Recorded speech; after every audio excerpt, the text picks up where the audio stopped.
হয়েছে সত্যি আর ভীষণ বর্ষা বলছো। বলছি কি 500 টাকা ধার দিতে পারবি? তুই পরের সপ্তাহে দিয়ে দেবো রে, অনেক প্রবলেম চলছে। না রে আমার কাছে হবে না, ওর কাছে তাই জিজ্ঞেস করে। আরে না রে ভাই, আমার কাছে তো হবে না, আমার কাছে নেই রে।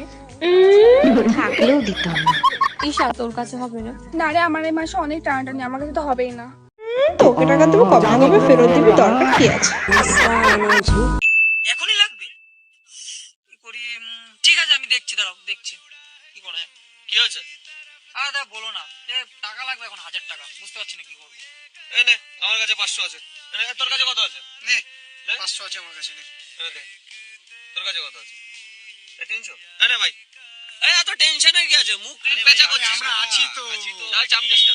একটা কঠিন বাস্তব কি জানো, মেয়েরাই মেয়েদের সব থেকে বড় শত্রু হয়, আর প্রসঙ্গ যদি বন্ধুত্বেরই ওঠে তখন ছেলেরাই সেরা।